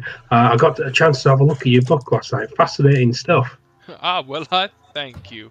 And he goes into like this big spiel about some kind of rubbish investigating how he narrowly escaped being a part of a victim when he met 2 streetwalkers one night. And he tells you of a tale of how that ended in a very different way. But he's extremely happy and buzzing about this, and he engages with you well. No, I'd kind of get in with the enthusiasm and laugh at the right places and show shock at the right signs and everything else that way around. And I kind of give him some of the... I regale him with the tale of what happened to me on the first night. Okay. After we kind of left with the party and everything that way around. Okay, brilliant. Okay. What about the rest of you? Shoulder bag on, machete tied to my belt, throw the tent over my shoulder and jump on a wagon. Okay. grunt and acceptance that whoever's in charge. Okay. As you're kind of getting on, there are a few men here. They look of different kind of. They're all kind of Peruvian looking, and they look like very poor labourers. Right. If that makes sense. Yeah. I get the picture. Yeah. So I nod, sort of hello to them, and that's as far as it goes. I'm not even going to try and start a conversation. Yeah. You get a grunt in response, and you can hear kind of. It's very, very quiet this time of the morning. Literally, like the streets are still quiet, and all you can hear is Robert and Jackson sort of yamming away about some rubbish. Right. I'm just going to lean back and try and get asleep again. Yeah. I go and mount up in my car. Okay. And I don't care if anybody doesn't join me or if anybody does join me. Like, I mount up, I join the convoy. Okay. Jax. Where? Sorry, who's in the front one? Larkin is in the front, but not on the block. He's in the actual cab. On his own. No, with the driver. Okay. So the front one contains him, and then we've got James, Robert, and Jackson. In the middle All right. flat back. And the back one, just no one. Strangers. All right. I'll go in the front one and just sit on my own in the back. Okay. So it doesn't take long, and the convoy sort of lets out, and it's a real kind of you know, when you hear those old trucks and they're like grrr, as they go off and make quite a racket. And Jacob, you sort of tag along at the back of the convoy. Yeah. As you're driving. Yep. So as you head up to Puno, you start to, after time, you are getting the landscape changes slightly from what it's like in Lima. It's getting more in terms of like a highlands. It's getting more deserty, and it looks as though you're going up and up and up. It takes just over. Just thinking about the time of day. So, where's it gone? Yeah, it takes a couple of days to actually get there. Everyone in the meantime is quite happy to just sleep. Some people even on the trucks as they swap drivers and just keep going through. And it takes probably about 2.5 days before you actually get there. Do we take? You said we go like highlands. Do we take pretty much exclusively like a mountain route? No, we follow the red dotted line. Follow the red dotted line, yeah. Cool. Yeah. So, upon getting to Puno, it's pretty uneventful when you get there. I mean, there are times when you're really, really fed up with traveling this long on the back. It's a 23-hour drive. 23? Yeah, isn't it? I've just googled it. It'll be way, way, way slower. It should be slower. It'll be 23 hours now with like relative roads and faster cars. I mean, I'm pretty sure there's on Top Gear and. It can be uneventful if you want, but it's. Well, if you're talking about like cars that probably don't do more than about 40 miles an hour at the very top limit, driving in convoy along roads that are definitely not tarmacked and smooth, there's no way you could do that in 23 hours at that point in time in the 20s. Yeah, and Brian May's car's got a breakdown, so. Shotgun not being Brian May. The only one with a car. Which one of us has to be mega right wing? Oh, that'll be me. I'll take that. Sounds like a thing. So, as you're kind of going through the highlands, it really sort of stretches out, and it's very, very hilly, and all of it starts to look as you kind of get up and up and up, and you're climbing up in altitude, and as you look out, you can sort of start to get to see sort of the brink of the water of Lake Titicaca. As you're going up, so you kind of go through a weird stage of Lima's quite prosperous, then you get to a very desert land, and anything you pass is quite hovelly, back to being places where are kind of prospering. So some of the buildings are sort of low 1 or 2 story buildings of bricks, as opposed to being really kind of trashy hovels that you've seen before. And getting into Puno, the streets become increasingly more narrower and narrower, and more maze-like the further uphill that you get. In getting up there, it's kind of dominated by a broad plaza ringed with a lot of nice greenery, and there's the Cathedral Basilica of St. Charles Borromeo in the centre. Around the sort of centre to the countryside that you've all gone through, there's a lot of number of farms, and you can kind of see as you're going past there's lots of maize, potatoes and quinoa dominating the crops because of just how hardy and kind of the altitudes that is here. There are a couple of alpaca farms and some llamas as you're going through as well, sort of big herds. So you arrive on Tuesday, midday Wednesday. All right. Do we have a hotel here? You are. I literally just asked that to one of the random people who's in one of the random trucks. Where are you?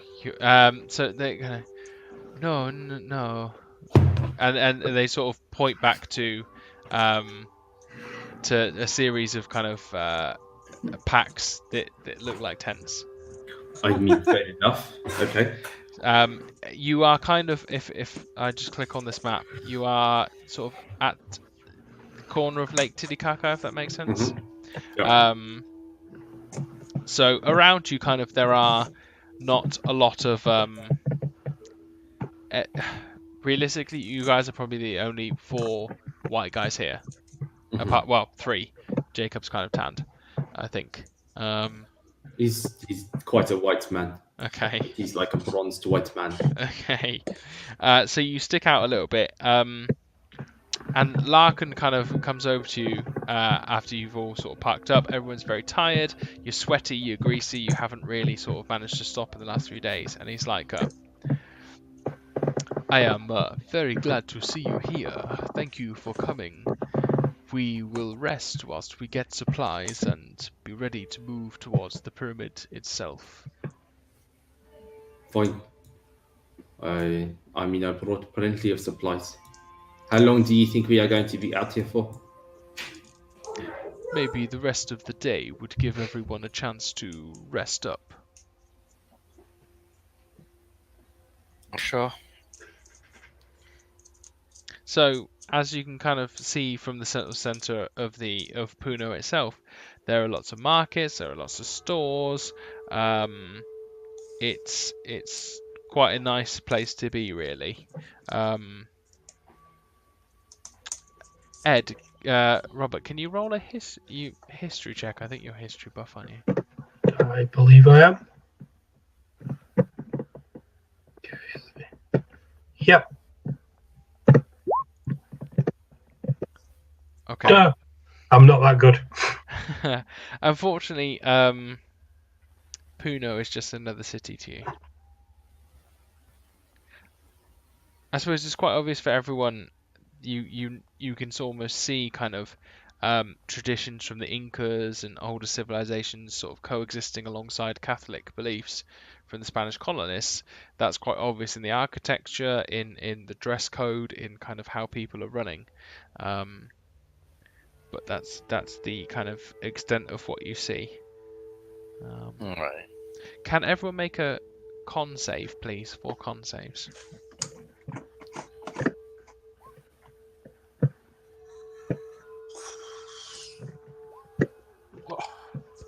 Okay. Mr. Dixon. Obviously. So, kind of upon throughout this journey, as you have gotten closer and closer to Puno, and in getting up there, you feel more tired. You have a headache, and at times you have felt quite nauseous. It's quite difficult to understand what that's about. I'm guessing I probably think it may be altitude or something that way around rather than anything. Okay. Yeah, heebie-jeebie wise. I'd probably let it be known that I'm feeling it because it isn't like I'm going to keep things to myself because I don't. Okay. I'm looking around as well to see if anybody else is suffering from anything, but by the look of things, even the old man is like extremely healthy. Everyone else seems pretty good. That's the big alcohol. Yeah. I'm just not gonna be surprised when Robert tells us he's not feeling good. Yeah. I think I'd probably just tell him to like sit down, breathe, because I would assume also Jacob would assume that it's altitude sickness. And just Okay. like make sure he's like not getting any worse. Make sure he doesn't have a headache. Make him drink a load of water, and probably what time of day is it? You're sort of a very early afternoon on Monday, the And 21st we're of March. leaving. We're leaving tomorrow, right? Hoping so, yeah. I think I like find a place for us to like post up, basically. We must have one already, right? Kind of, but I think I find just like a place where I can definitely make sure that I can like make some food right now. Okay. And I do so. In fact, unless of course we pass anybody like cooking like street meats, in which case I just buy some street meats and I give it to Robert. Okay. Hey, bro, you want to see my meat? You want another Constitution save there? So you managed to get some spit roast food. It's not as tasty as you thought it would be, but it suffices. Phrasing. No, guys, like street food is street meats. If there's other people buying it there, it's like 100% the safest food in any place in the world. The first time you mentioned it, I was like, you are supposed to be role-playing Jacob, right? Not yourself. Run around eating all the street food. You don't think Jacob would stop and eat street food? I don't know. It sounds like you. You're lucky Jacob didn't stop and try and hunt an animal and then just cook it in front of you guys. You're lucky you didn't skim one of these poor people on the thing with him. Right. Sorry, one last thing. Over the past 2 days, I haven't spotted Mendoza, right? Roll a spot hidden. Oh, okay. Well, it's more like I've noticed he wasn't here, right?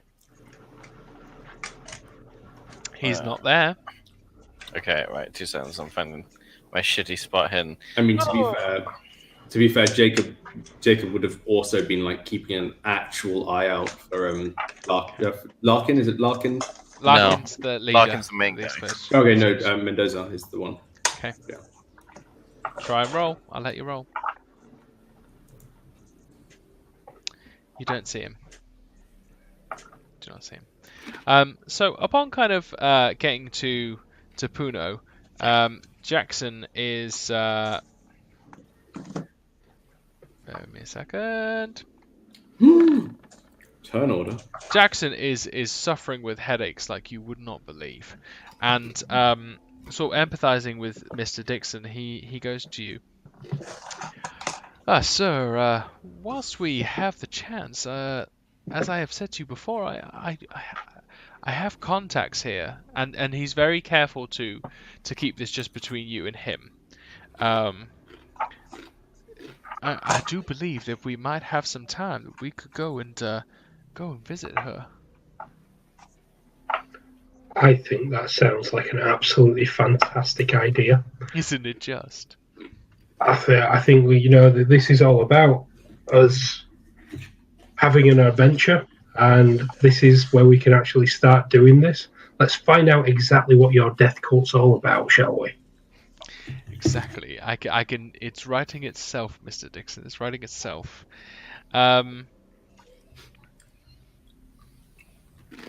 So at that point, do you go and get the others? I'd mention it to Jackson, just saying, shall I get the others to come along? I mean, obviously, we've got some burly chaps there to be able to help us out.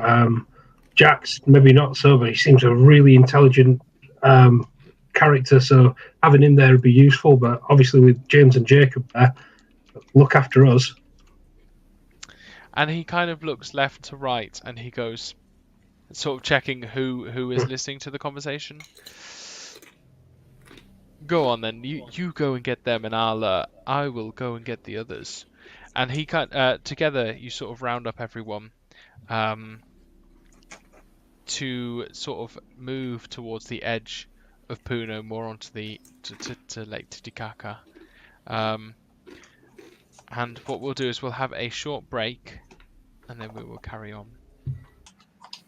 Okay, so after gathering all of you together, Jackson wishes to check out one of his contacts that he has very, very close nearby. So he goes around one by one asking you whether or not you would be happy to go and meet someone. I mean, yes, I'll Robinson. go. Yeah? Got nothing else to do. Nothing else to do? Okay. So he begins to lead you over to the lake itself, and it's as you can imagine, one of the largest lakes in America. It's over 100 miles long and 50 miles wide at its broadest point, and it's adjacent to Puno itself. And it straddles the border between here, Peru, and Bolivia. In itself, it's kind of brackish in its waters. It looks muddy, it looks dirty, and it's kind of how do I describe it? There are a lot of people fishing, so it's clearly a source of great nutrition to nearby, and the source of life. Whereas you see a lot of uru kind of fishing nearby, and it's for a lake in itself. It's considered it's covered with an incredible amounts of reed, and they're muds, and there's kind of like these man-made platforms of mud and reeds that are sort of floating, sort of holding several huts on each kind of platform. So Jackson kind of leads you over to a boat, and you can hear him speaking in fluent Spanish as he sort of commandeers this boat, and he hands over some currency that you're not quite familiar with. And it's a very small, it's kind of very thin sort of paddle boat. This looks like it's been carved out of a tree. You sure this is going to hold us all? I do hope so. It's we do not have to go far. It's over to that island, and he points sort of halfway over to a couple of islands where you can see one prominent hut, as opposed to sort of three individual small ones. I suppose it might be a few more than we were hoping for, but I think we can do it. Well, that sounds reassuring. I'm kind of halfway into the boat already. Yeah, I'm just looking at my swim skill and panicking. Getting in the boat. I'll get in the boat. Although there's some strange noises coming from the hut. It sounds like children screaming, and They do sound like they're dying, yes. yeah, and it doesn't help that the music box music in the background is going along. I will get in the boat. Okay, so getting into the boat, it's it rocks slightly as you get in, and there's a cold splash of water against your hand as you're lowering yourself in, and it's definitely not meant for five people. But with a few strong strokes, Jackson rows you out into the center. Can two people nominate? As you're getting into the boat, you notice that you are being watched. There's a middle-aged woman and a teenage boy, both kind of pale, both kind of gangly for their age, and they're kind of loitering as much as they can, but they keep sneaking glances over to the boat, and you think they may be looking at Elias himself, Jackson, Mr. Elias. Okay. All right. Yeah. The new Varuna. I was having a conversation. Christ. Right, okay. It'd be a really good idea for me to wave back. Well, yeah. Remember to turn them up, Luke. You need to turn some people up, probably. Yeah, Make sure Greg's sorted, you're sorted. Yeah. Everybody's turned up.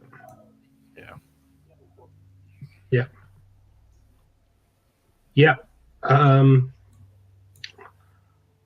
So I turn around and mention to people that, have you seen that on?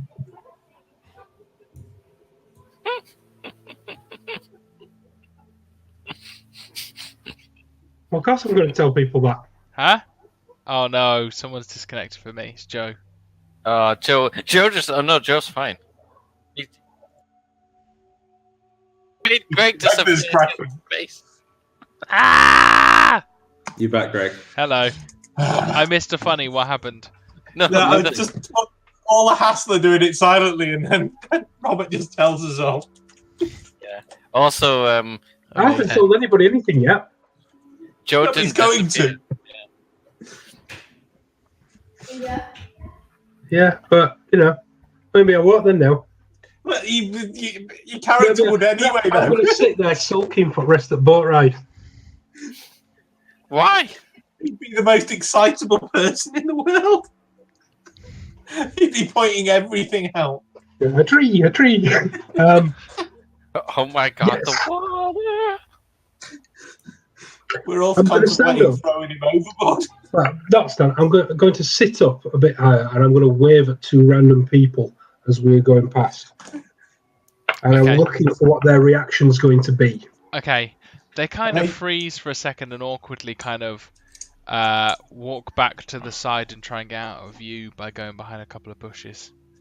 Can I see if I can see what he's waving at? Yeah, I suppose it's not hard if you're looking in the direction. There is a middle-aged woman and a teenage boy, both kind of slim, both kind of pale in skin color in comparison to the Peruvians and the Punos around here. They're on the island we're going to, or where we're setting off from? They looked like they were moving towards other docked boats, very rafts, if you know. I lean over to Robert and I'm like, Robert, So they seem to have been watching us. I just thought it might be a good idea for them to know that we've seen them. Anybody need me to pick up in here? Oh, looks like there's one. It's going to be one of us every week. Well, yeah, I'm not having bloody kids around my house. Well, it was my But wife you've got last to, week. that's the deal Yeah. now, man. That you've got to. Live on my own. Fucking I'm so lonely. That was so believable. We'll come down at some point, Greg. We can do a live You're one. not invited anymore. Oh. I just won't drink alcohol. hello. Hello. Hello. You look like you're enjoying your night. No. 2 spoons of cowpole mixed with whiskey. For him or the kids. That's Everybody. the medical opinion Remember, it's recorded as well. from Dr. Greg. How to medicate your kid. Technically, an antihistamine would make them drowsy. It's true. And not hurt them, so. How long No, before you're struck off? That's legitimate. That's a legitimate parental trick. Where was I? Ah, yes. I don't know if we should let them know that we have seen them, Robert. Have you ever seen jackals and cheetahs in the wild? Not in Connecticut. Well, then. Right. Just as a question, did Jacob bring his rifle with him? Or is that not? No, not right now. Okay. Just for info. I mean, they've seen us now. Yes, they've seen us now. Can I make a just general knowledge check to see if they looked very similar to the person that I saw? Yes. What would that be? A remembering check. I don't even know what that Biology? Don't know. 'Cause you're just looking for a tall white guy. I mean, it should be pretty obvious because we're obvious. I would say based. It's intelligence, wouldn't it? Intelligence check. Yeah, Oh, God, don't do sounds that. good. I don't think Jacob's very intelligent. base intelligence. Boy, yeah, let's go based. Yeah, No. there you go. They look completely different. I mean, they look Do you mean I've been similar-ish. taking advice from a guy whose intelligence is 40? I'm That's just like, below average, man. That's below average. I mean, so It's what he's been role playing, in fairness. I role play what I've got. they look similar, but you're not sure if they are the same. Okay, I don't like them anyway. They look like they're danger. Anybody following me is likely to get a bullet. I did not bring my rifle there, so You're just going to put it in the hand. so away from Robert will have to do. Let's get across this water, boys. Right away, sir. And Jackson begins to row harder and harder. As you come up on sort of one of the floating islands, a few of the occupants come out to meet you, and they look kind of hostile. But immediately, there is someone in front of you, and they recognise Jackson and sort of calm the others not to do anything. So it's this person. She's so many notes everywhere. So it's an elderly lady who looks Peruvian and quite traditional in the sense. She looks as though she's aged quite a bit. She's wearing quite colourful clothing, and she's looks kind of almost as kind of like not necessarily like an apothecary, but someone of quite a devout spiritual belief, kind of a bit hippie-ish, bit different to anything you've kind of experienced before in the Western world. And she begins talking to Jackson in Spanish quite fluently. Does anyone speak Spanish at all? No. Barely speak English. No? Not one of us took a language. Okay. So, she begins, they begin, and Jackson begins sort of translating in between each things. So, she offers a piece of meat out to Robert. I kind of Piece of dried take meat. it because I wouldn't know. I kind of look over at Jackson to see, am I supposed to eat this? And he kind of he gives you a bit of a smirk. In which case, I kind of I eat it. Okay, and almost immediately, this old woman starts laughing with a really raspy like, as you've bitten into a dried piece of wood, and sort of any kind of apprehension in the room is immediately kind of dispelled, as this old lady who's leaning on a cane is absolutely pissing herself at the fact that you've just been into a dried piece of bark. Damn, that's tasty bark. I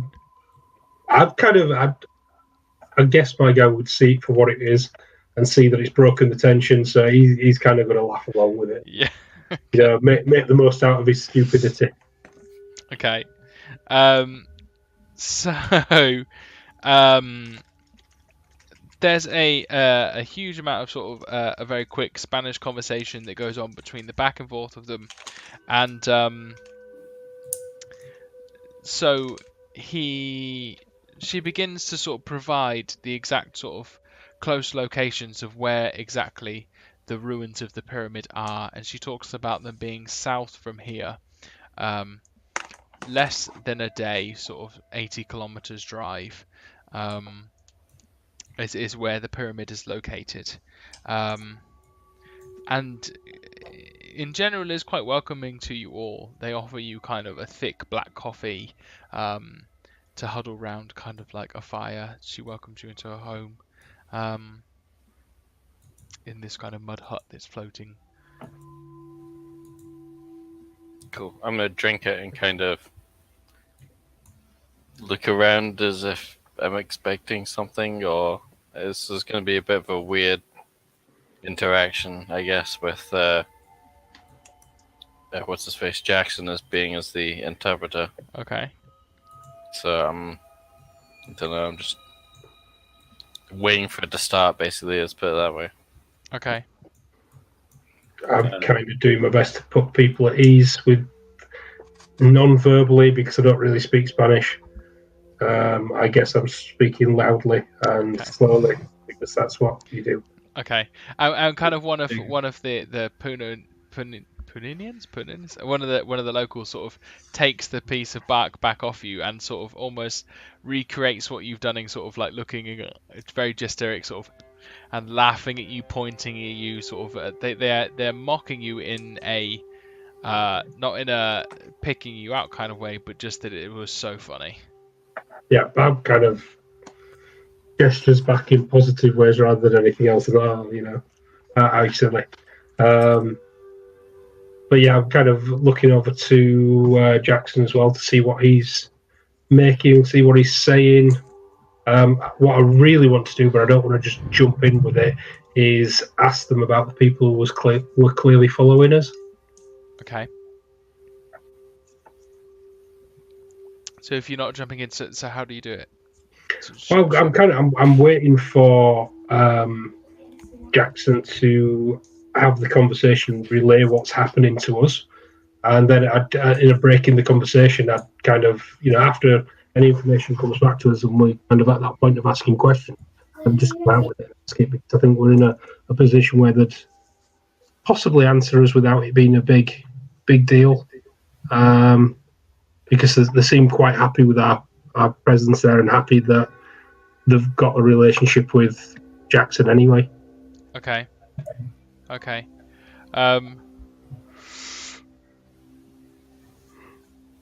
So, there's a momentary delay as kind of in Spanish. Now, this lady that he keeps referring to as Nadia, sort of he relays back the message that she said. So, they talk about sort of the kharisi being up in the highlands, and it talks about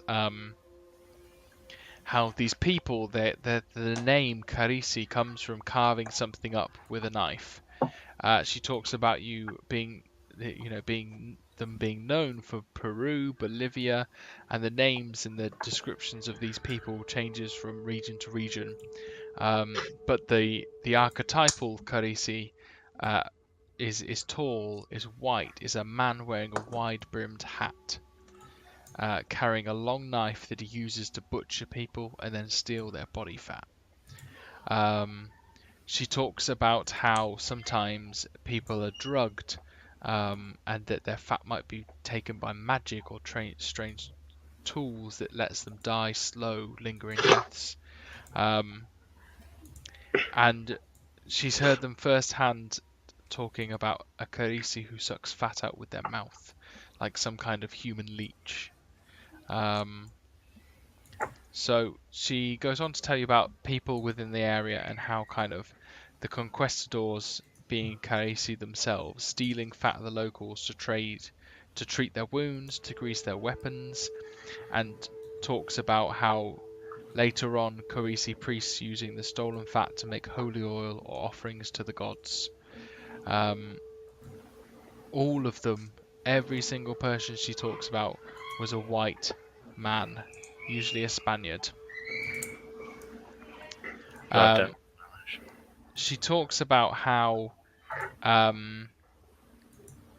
specifically, and there's a break in the conversation when she talks to Jackson, and he looks like he's hesitating to relay it. You can kind of see his facial features, they drop. He looks more nervous, and as he turns to you, he sort of explains. She's talking about Mendoza, boys. She's talking about how for a long time that she believed she was followed by him, and that's why she's up here on this floating island. She thinks that perhaps maybe even some people do not fit the bill of the kharisi, but they are them themselves. Maybe their influence is spreading. At that point, I kind of jump in with, on the way over here, we saw an old lady and what could have been a grandson that kind of fit the bill of what you've been saying for the kharisi. We believe we may have been followed. Do you guys know anything about that? And she repeats how she feels unsafe, how she feels she has to be away from the mainland. You know, living on the lake is not out of choice, but out of priority for being safe. Is there anything, anywhere that we would spot them other than just a general description of the things that we should be looking out for?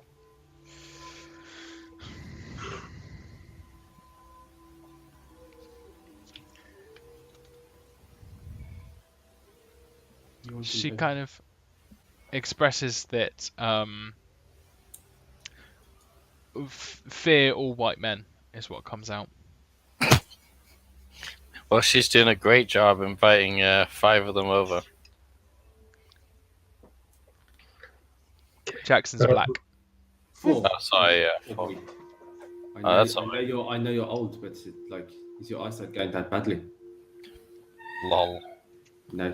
Well, I kind of like. I try and ask: is it one specific kharisi, or is it all kharisi that seem to have the same description of what they are wearing? That is very interesting and unique in itself. And after a moment, Jackson sort of translates. It would seem that it was that is the typical look. That's what's talked about in the myths. We don't really know much of what exactly is everyone is like. Let's see. It is very interesting that they would have that same look, especially if they are people who are trying to stay hidden. What link are you referring to, Mr. Muse? The wide-brimmed hat and the same clothing style. And this is where I feel that perhaps the mythology meets the history itself. You know, conquistadors coming over. It seems like it's a typical form of racism from these Peruvian people. Scared of the outsider in their foreign culture, their clothes, their look. What else could it be? I don't know, but I am certain that there is at least one thing wrong here. Especially if they keep describing the same kind of damages to these people, the same kind of removal of the fat. I don't know. It does not make me happy, and it does not sit easily with me. Nor me, sir, nor me. We done listening to this crazy old bat? Or... Clutching at like his necklace, he like asks her, "It's like, is there anything that you do to ward them off? I see you live out here in the water. Do they not like water?" And as she, through the translation, she talks about how it's more. There's no reason why they couldn't get to her here, but it feels safer to be there'd be more disturbance in the water. She might know it. It'd be harder to get to as opposed to them being physically put off by water. Do you fear for your life? And she hints that she is scared of these people, of these beings. Thank God you can easily get off this island if they ever attack. You know, you're not putting yourself in a corner. Probably making it easier for you to die. Why would they ignore my friend? He is a flippant man. Why would they have followed you specifically? I'm afraid, gentlemen, that might be my fault. There's a chance that De Mendoza has an interest in myself, as he realizes I am connecting with the locals, trying to understand what is going on, and I do believe there is something going on in that pyramid. I see, but why this woman? What is wrong with? What did you do? She is merely associated with me and given me the answers that I seek. I see. These myths themselves. I I don't think she's done anything in particular that might bring it to fruition. I look at her and like very slowly and clearly just ask, "Are you sure you did not do anything?" And she seems very, very kind of no, no, no, no, no, no. Fine. I am done here, unless you want to ask more questions. Nope. She's quite clearly mad. She lives on a floating island by herself. It's not by herself. She has others here. Does she have a Pay attention to husband? it. I don't see one. No, not a husband. There So, are other people out here on this floating island. she's still in this house on her own. Quite clearly, utterly mad. Believing in some crazy white populace. I'm done. Just go to the stupid ruins, get our money, Fine. and leave. Fine. Do you have a map of these ruins? No. Not you, Jax. I know you don't have a fucking map of these ruins. You don't have a map of anything, boy. Don't need one. No, you don't. You just wander aimlessly. Drink your way through the evening. Live with absolutely no enthusiasm for anything. I pity you. But no, not you, Jax. Does she have a map of these ruins? She does not. Any more information that you could give me would be very appreciated. Did you see anything up there? Have you been there yourself? Yes, a white man. Jackson relays of, I have. She has not been there, my friend, although she knows a great deal about the folklore of these places. I see. And okay, then let me ask you questions then about the folklore. Were these pyramids there before the white men, or after them? Did they make them themselves? And she starts to talk about she kind of there's a signal, and she sort of goes to everyone to sit down, and you see a couple of the locals sit down cross-legged around the fire. Sure, Jacob just crouches in a kind of like crouch at a campfire kind of way. I try to not hide the fact that I'm bored out of my mind and this is going to go on for another 5 minutes. Sit down, cross-legged, mimicking the actions of people around me, I suppose. Okay. James? he's dead. Yeah. James is dead, man. James is dead. No, I'll sit down. Okay. I'll sit down. I'm skeptical, but not as skeptical as Jax, let's say. Okay. Who is? Who is? Okay. So she goes on to tell a story that Jackson translates as going, and he talks about there was an evil god, an ancient and evil god who fell from the sky, and he landed in Lake Titicaca. It crawled out, and it brought all the hunger with it, devouring everything that it touched. The trickster hero Echo, he told the evil god that when the most nutritious food could be found underground, and he showed it tubers and grubs. Echo, our hero, he convinced the god from the sky, tempted by all the food, to crawl into an old armadillo burrow. He placed the stones upon the burrow, trapping the god below. And he built this temple to the people, binding it with spells that were worked in gold. And the god from the sky, he still lives under this temple to this day. And all wise enough will avoid this tomb at all costs. And she believes that this pyramid is the temple that was spoken of.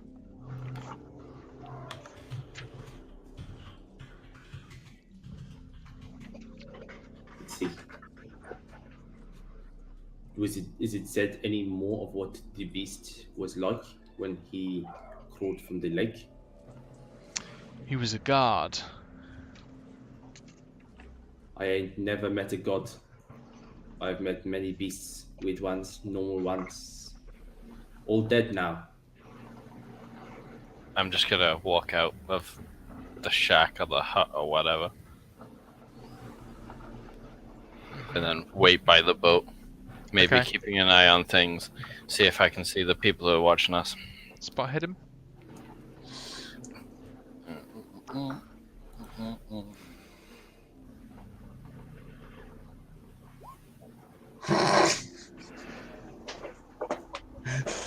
You're not sure where that second boat has gone. Alright, that's fine.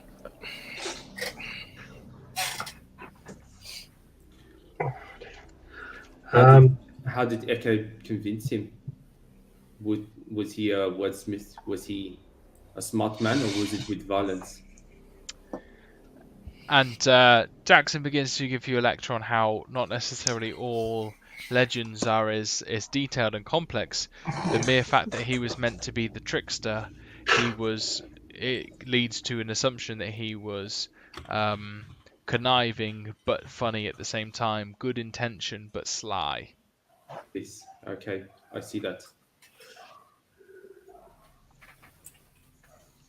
Well then, that gives me some concern. But I mean, it is just a folklore tale, no? Just a folklore tale mixed up in this old pyramid. Yeah. Is there any prophecy linked to this tale? Because quite often with these type of tales, there is the "and if you ever" addition to it. You know, the people go into the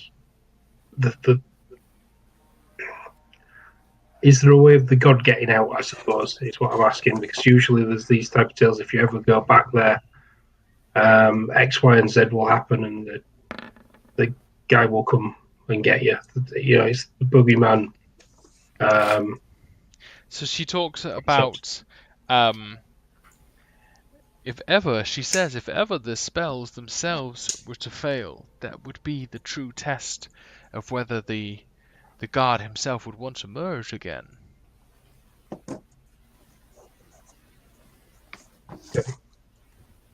Do you have any more other tales of Echo the Hero? So she talks about a couple of different folklores, not necessarily about Echo himself. She talks about the Incas and how the Lake Titicaca is the birth of humanity. In the past, the god Viraconcha, also known as Kontiki, rose from the water carrying humans with him, and it orchestrated from the heavens by positioning the sun, the moon, and the stars, and he commanded the humans to spread across the world. Okay. And are there any particular celebrations coming up, you know, marking anniversaries or the beginning of the year or cycles of life? They talk about in the next month or so that they would celebrate the goddess Mamakota, which is the mother of the water, and they would often go to the idol in her honor and celebrate them. Talks about how it is a woman with a fish, the form of a fish with a woman's head. And how when the Spaniards conquered the area, they saw this worship as pagan, but they fed the people with a bounty of fish was so deep-rooted that they replaced the idol with the Virgin Mary. I see. Where is this? She kind of signals out that it is along the border of Lake Titicaca, close to Puno itself. Okay. I thank you for your time. And she kind of nods and offers like a piece of bark upon you leaving, to see if anyone would fall for it again. I take the piece of bark. I don't eat it, I just take it. There's kind of a suspense as this old lady is like and then sort of a slight disappointment as you carry on walking. And as you leave, the fresh air hits you as you go back outside to the lake, and that, gentlemen, is where we'll leave it for tonight. Okay.